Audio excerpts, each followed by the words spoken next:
Selamlar arkadaşlar. Bugün bir motor temizliği yapalım dedik. YouTube'a bayağıdır video atmıyordum.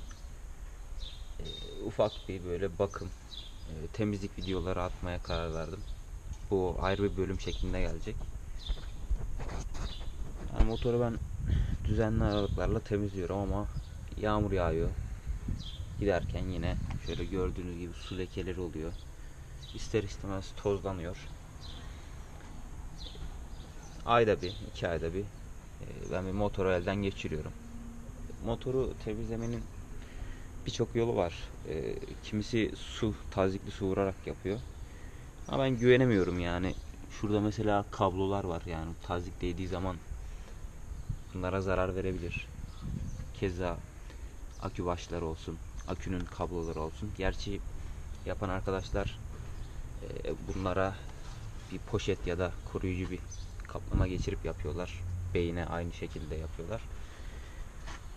Ama o kadar kirli olmadığı için, ki kirli olsa bile yine çıkıyor yapacağımız yöntemle.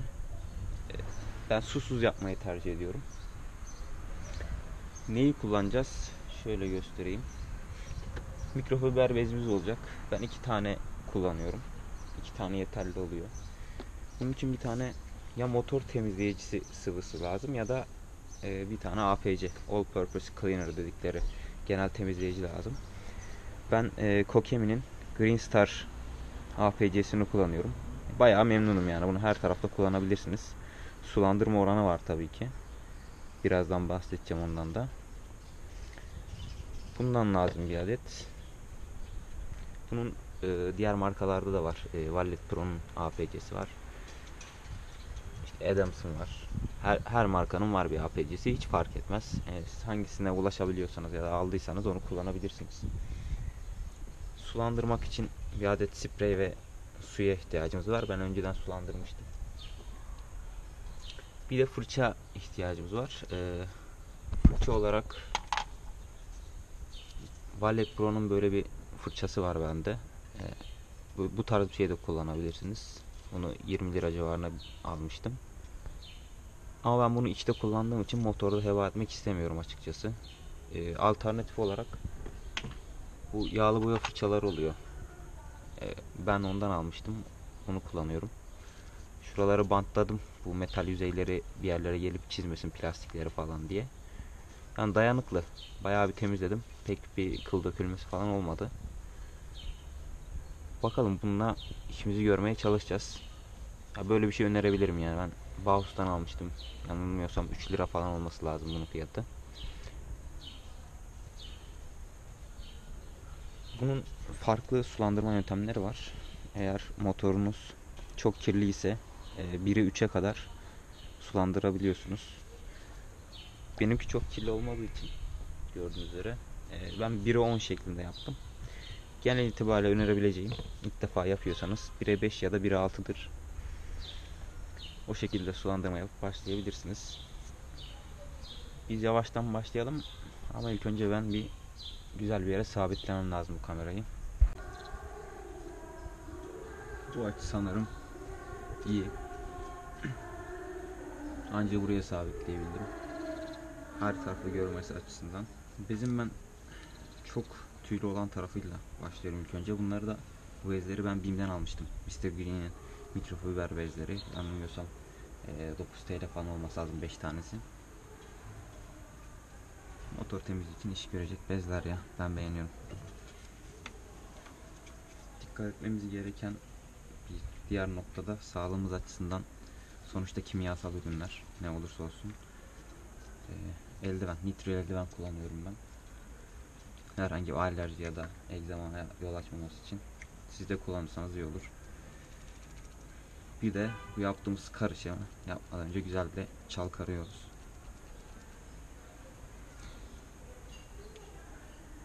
Benim bir diğer önerim de, bunu şimdi sprey olarak sıkacağız. Fakat köpürtürken ben bunun içine de sıkıyorum. Daha iyi köpürmesi için. Biraz sonra onu da göstereceğim.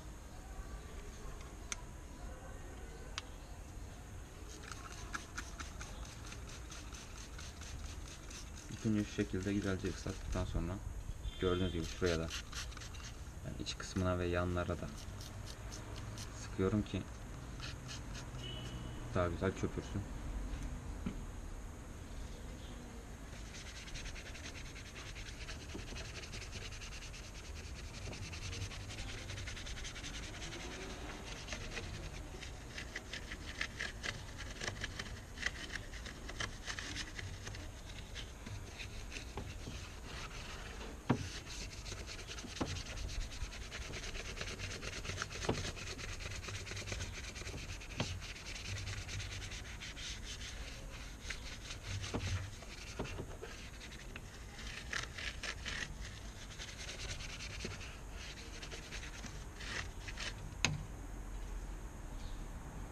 Bunu yaptıktan sonra mikrofiber bezle güzelce alıyoruz.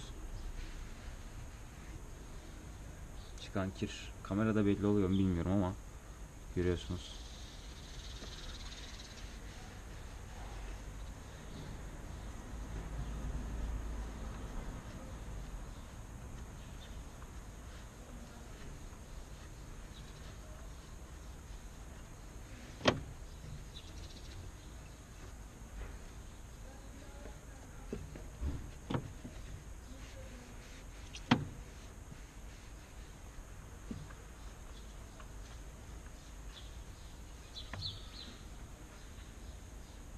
Aşama genel itibariyle böyle. Başka ürünler de var. Mesela Vürt'ün spreyi var. Temizleme spreyi. Bu motor temizlemek için bayağı pahalı bir yöntem bana göre. Çünkü 35 civarına alıyorsunuz o spreyi ve bir motor temizlemede bitiyor. Her motor temizlemede 35 lira. Dersem ayda bir 35 lira herhalde motor temizlemeye para gitmesi gerekiyor. Onun yerine ben APC'lerle temizliyorum ama siz deneyebilirsiniz farklı yöntemleri. Videonun geri kalan kısmını hızlandırma şeklinde de yapabilirim çok fazla vakit kaybı olmasın diye.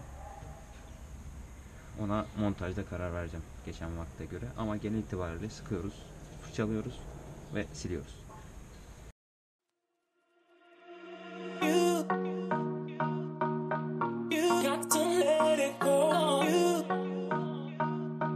Çıkan kir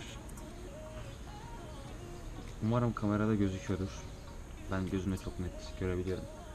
Siz daha önce yapmadıysanız çok daha fazla kirler çıkacaktır tabii ki.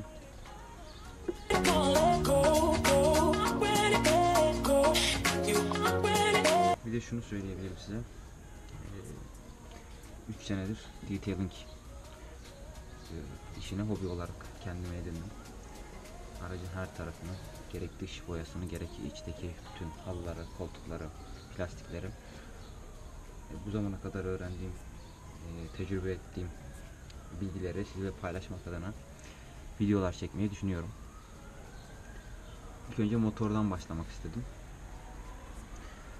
Bundan sonra gelecek video iç olabilir, dışta boya koruma olabilir. Ona zamanla karar vereceğiz. Siz de yorum kısmında hangisini istediğinizi söylerseniz ona göre de bir şeyler yaparız.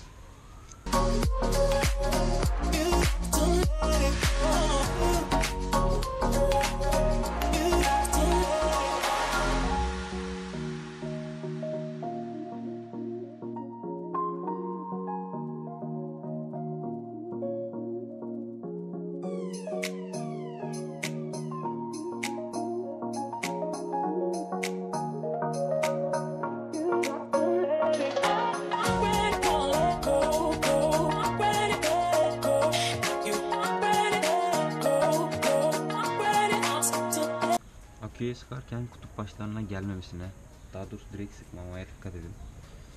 Ne olur ne olmaz tedbir almakta fayda var diye düşünüyorum.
got to let it go.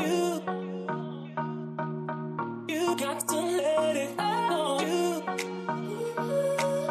You got to let it go. Bu kısım bayağı bir kirliydi. Size göstermek adına sabit ettiğim yerden çıkardım kamerayı. Bakın mesela şuralar var. Elimle yapıyorum ve gitmiyorlar. Artık kir işlemiş buralara. Su lekeleri, yağ lekeleri. Şunlar mesela elim yapıyorum ve gitmiyor. Tekrardan sabitleyeyim. Yaptıktan sonra tekrardan gösteririm burayı.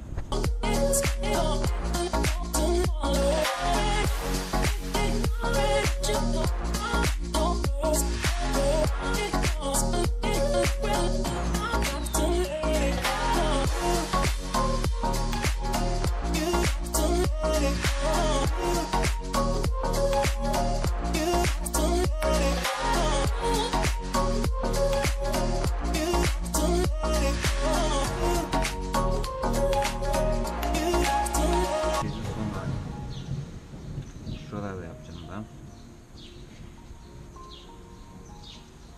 Görebiliyor musunuz bilmiyorum ama pembeydi. Siyaha doğru gitti. Kamerada ne çıkıyor mu tam olarak bilmiyorum.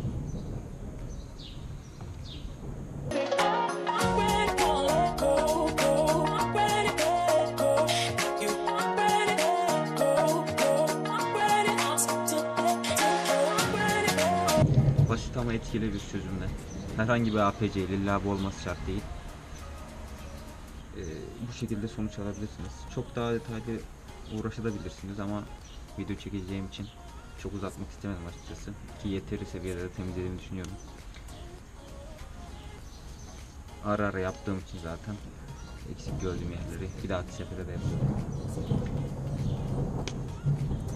Bu ürünü ben yanlış hatırlamıyorsam DBE Detailing Ankara'da oradan almıştım.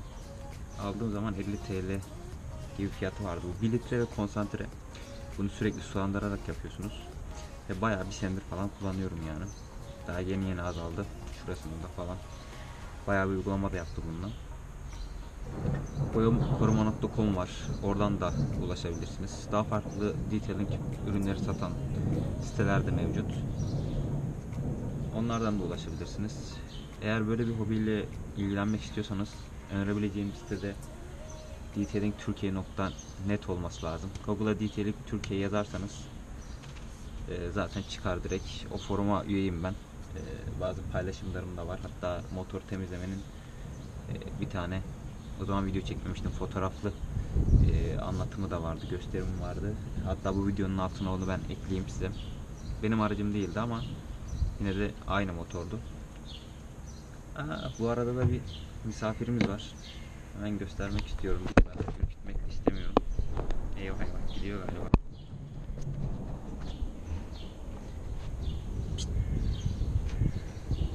Arkadaşlar bunlar benim garajımda olan kediler.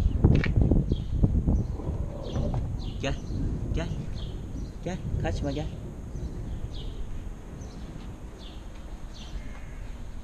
Kedilerimi ben garajda besliyorum bazen. Annesinin verdiği besin yeterli olmuyor. Sütle, etle işte bir şekilde beslemeye çalışıyorum. 3 yavrulardı. Bir tanesi dışarıya gezmeye çıkmış. Bir daha bakalım. Bak orada duruyor. En çok korktuğum şey de bu yavru kedilerin motora girmesi.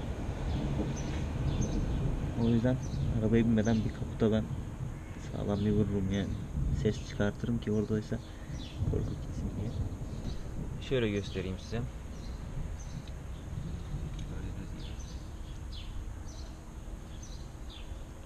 Az önce şu kısmı göstermiştim.